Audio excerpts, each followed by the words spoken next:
तो यार आज की वीडियो मोस्ट डिमांडेड वीडियो है मेरे पूरे चैनल की, यानी ज़ेनित्सु वर्सेस काइगाकू। अब मैंने गिने तो नहीं है सारे, लेकिन लगभग 500 से 600 कमेंट्स खाली इसी चीज पे हैं, ज़ेनित्सु वर्सेस काइगाकू। अब वैसे मैं इस पे वीडियो बनाना तो नहीं चाहता था, लेकिन तुम लोगों की इतनी ज्यादा डिमांड आई तो लो आ गई वीडियो।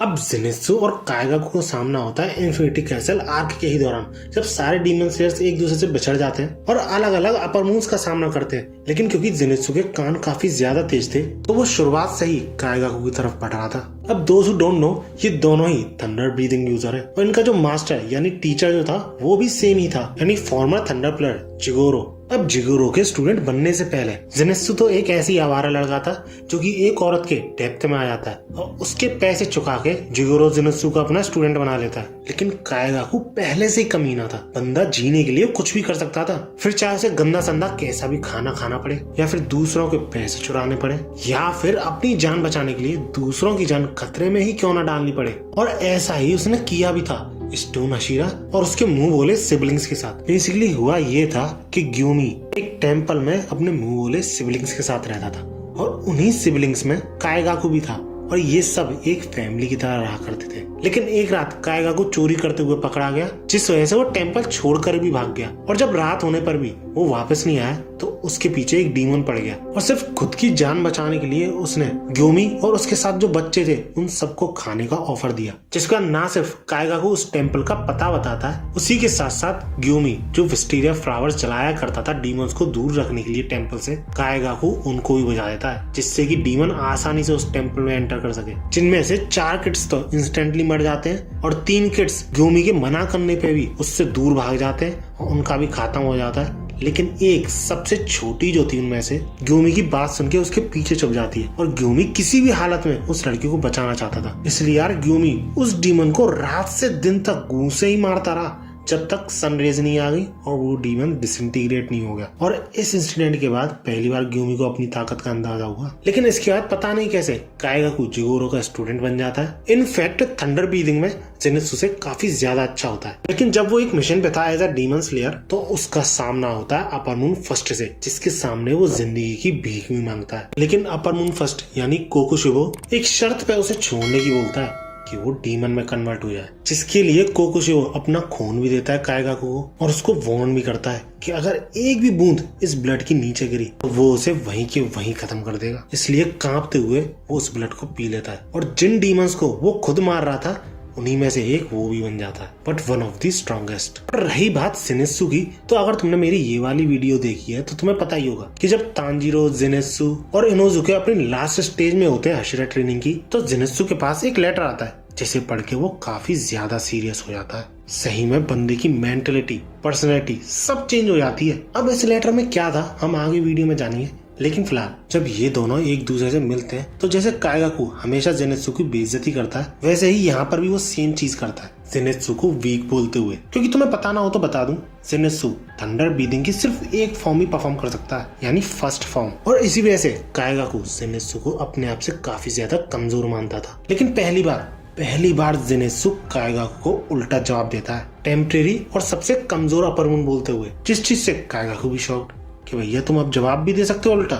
इसके बाद ज़ेनित्सु और भी ज्यादा सीरियस होते हुए ये बोलता है, आखिर क्यों एक राइटफुल सक्सेसर थंडर ब्रीदिंग का डीमन क्यों बना? और वो चिल्लाते हुए काइगाकू से ये भी बोलता है कि अगर तुम डीमन नहीं बने होते तो ग्रैम्स यानी उन दोनों का मास्टर अभी भी जिंदा होता, उसे खुद को मारने की जरूरत नहीं पड़ती। और इसी चीज का वो लेटर था जो कि ज़ेनित्सु के पास आया था कि उसके मास्टर ने खुद को मार लिया है। एंड आई थिंक इस सब के पीछे डीमन स्लेयर कॉर्प्स के रूल्स थे, क्योंकि जिगोरो एक हशीरा था, थंडर प्लेयर था और उसका स्टूडेंट अगर डीमन बनेगा तो सजा तो उसे भी भुगतनी पड़ेगी ना, ऐसा ही कुछ होगा। और ज़ेनित्सु को सबसे ज्यादा दुख इस चीज का था कि कोई उनका गला काटने भी नहीं आया, जिससे कि वो बिना किसी पेन के मर सके। उन्होंने अपने पेट में चाकू घोंप के खुद को मारा, जिस वजह से उन्हें काफी ज्यादा पेनफुल डेथ का सामना करना पड़ा। और इस सब का रीजन काइगाकू था, जो कि डीमन बन चुका था, एक हशीरा का स्टूडेंट होते हुए भी। लेकिन इससे काइगाकू को जरा सा भी फर्क नहीं पड़ता, उल्टा बंदा हंसते हुए ये बोलता है कि ये मेरी प्रॉब्लम नहीं है, और अगर ऐसा हुआ भी है तो इसका मैं क्या करूँ,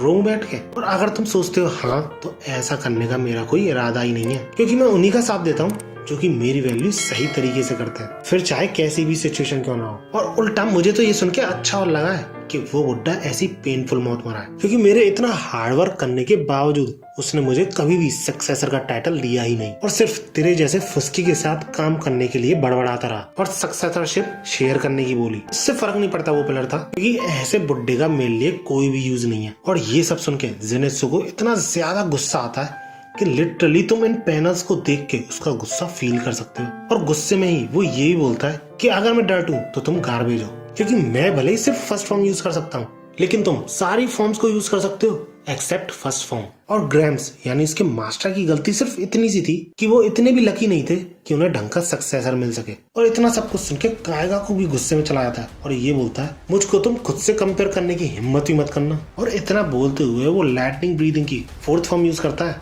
लेकिन इसका जेनेत्सु पे कोई भी असर नहीं पड़ता, बड़ी आसानी से ही डॉज कर लेता है। और इनफैक्ट वो कायगाकू पे काउंटर अटैक भी कर चुका होता है, जिसका एहसास कायगाकू को काफी देर में होता है। और ऐसा करते हुए जेनेत्सु बड़े ही बैड मूड में बोलता है, टू स्लो, ट्रैश। और इस अटैक के बाद कायगाकू को विश्वास नहीं हो रहा होता है कि ये पहले वाला ही जेनेत्सु है। अब सरप्राइज होने के साथ साथ कायगाकू काफी ज्यादा गुस्सा भी होता है, क्योंकि जेनेत्सु जैसे बंदे ने, जो कि कितना कमजोर था, उसे डैमेज पहुंचाया। और वो थंडर ब्रीदिंग की सेकंड फॉर्म का यूज करता है। और जेनेत्सु शॉक हो जाता है ये देख के कि कायगाकू सिर्फ एक सिंगल मूवमेंट में 5 स्टेट अटैक्स कर सकता था, जिससे उसे कंफर्म हो जाता है कि उसने काफी ज्यादा ह्यूमंस को डिवोर किया है। जिस पे जब जेनेत्सु से ये पूछता है कि तुम सही और गलत में अंतर करना भूल गए हो क्या, इसके जवाब में कायगाकू थंडर ब्रीदिंग की थर्ड फॉर्म यूज करते हुए ये बोलता है, मुझे पता है क्या सही है क्या गलत है। जो मुझे करेक्टली जज करते हैं और एक्सेप्ट करते हैं वो सही है, बाकी सब गलत। और जहाँ जेनेत्सु अपने पिछले दिनों को याद कर रहा था,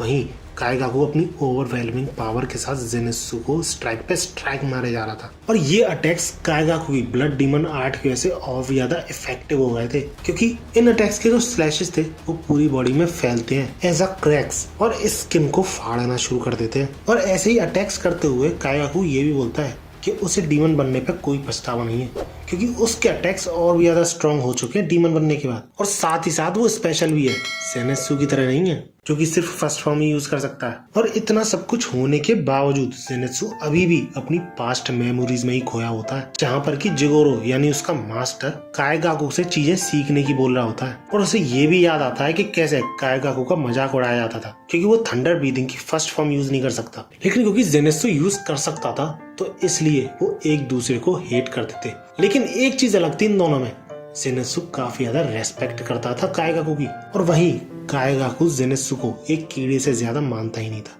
और ये सारी चीजें सोचने के बाद और एक्सपीरियंस करने के बाद जेनेत्सु समझ जाता है अब कायगाकू को बदला नहीं जा सकता, और वो अपने मास्टर से इसलिए सॉरी भी बोलता है कि उन्हें अब अलग अलग रास्ते जाना ही पड़ेगा। जिसके बाद तुरंत ही जेनेत्सु पोजीशन लेता है अपनी, जिससे कायगाकू काफी ज्यादा सरप्राइज हो जाता है और ऐसा अटैक करता है कायगाकू पे कि उसे रिएक्ट करने तक का टाइम नहीं मिलता, और सिर्फ अपने एक अटैक में कायगाकू का सर धड़ से अलग कर देता है। सोच रहे हो, भले ही नया नया अपर मून बना था कायगाकू, लेकिन अपर मून था और उसे सिर्फ एक अटैक में जेनेत्सु ने मारा। इससे पता चलता है कि जेनेत्सु अगर सीरियस हो जाए तो क्या कर सकता है। अब क्योंकि ये फॉर्म कायगाकू ने देखी तक नहीं थी, तो वो यही सोचता है कि आखिरकार उस ओल्ड मैन यानी उनके मास्टर का फेवरेट जेनेत्सु ही था, क्योंकि इस फॉर्म के बारे में उसने कभी कायगाकू को बताया ही नहीं, ना सिखाया उसे कभी। लेकिन इसके जवाब में जेनेत्सु ये बोलता है कि नहीं, ग्रैम्स कभी भी ऐसे नहीं थे, ये फॉर्म मैंने खुद डेवलप किया और मैं चाहता तो यही था कि तुम्हारे साथ इस फॉर्म को यूज करते हुए मैं लड़ूं।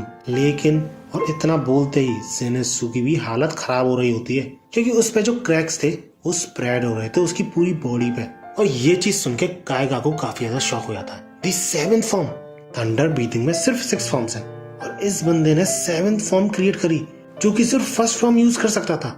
एक ऐसा कीड़ा जो कि मुझसे काफी ज्यादा नीचे था। बंदा मरते समय भी एक्सेप्ट करने को तैयार ही नहीं है कि उसको ऐसे बंदे ने हराया, लेकिन तभी उसे ये रियलाइज होता है कि वो पूरी तरह हारा नहीं है, क्योंकि उसके साथ साथ जेनेत्सु भी मरेगा, क्योंकि जेनेत्सु में जरा सा भी स्टेमिना नहीं बचा था। लेकिन तभी कायगाकू के बगल से तमायो का एक असिस्टेंट आता है और उससे ये बोलता है कि वो लोग जो कि दूसरों को कुछ भी नहीं दे सकते, एट द एंड उन्हें भी दूसरों से कुछ नहीं मिलता, जिस वजह से वो अकेले ही मरते हैं। और ऐसा कहते हुए वो जेनेत्सु को बचा लेता है। इसके बाद हम पता नहीं जेनेत्सु को किसी और ही वर्ल्ड में देखते हैं, जहाँ पर कि वो अपने मास्टर से ये बोल रहा होता है कि सॉरी, मैं कायगाकू के साथ गेट अलोंग नहीं हो सका। आपने मुझे काफी सारे लेटर्स भी लिखे, तो भी मैं ऐसा नहीं कर सका और इवन मैंने उनका आंसर भी नहीं करा लेटर्स का, जिस वजह से वो काइगाकू की ऐसी हालत का जिम्मेदार खुद को मानता है और काफी ज्यादा दुखी भी होता है। लेकिन उसका मास्टर रोते हुए ये बोलता है कि तुम मेरा प्राइड और जॉय भी हो। और इतने में ही जेनेत्सु को वापस होश आता है। दैट्स इट, इन दोनों की फाइट यहीं पे खत्म हो जाती है। आई होप तुम्हें वीडियो अच्छी लगी होगी। मैंने जितना हो सका उतना डीप में इस वीडियो को बनाने की कोशिश करी है। अब क्योंकि यार तुम सारे लोगों की इतनी ज्यादा डिमांड आई थी तो इस वीडियो का टारगेट रखते हैं 18,000 लाइक्स। लेट्स सी करा पाते हो कि नहीं। और अगर करा दिए तो नेक्स्ट वीडियो आएगी योरीची, कोकोशिबो और मुजान की बैक स्टोरी पे, जिनको की मैं एक ही वीडियो में कवर करूंगा। और अगर इस चीज में इंटरेस्टेड हो तो सब्सक्राइब भी कर सकते हो। डीमन स्लेयर जैसे और भी एनिमेस पे मेरे वीडियोस चेकआउट कर सकते हो। और भागो।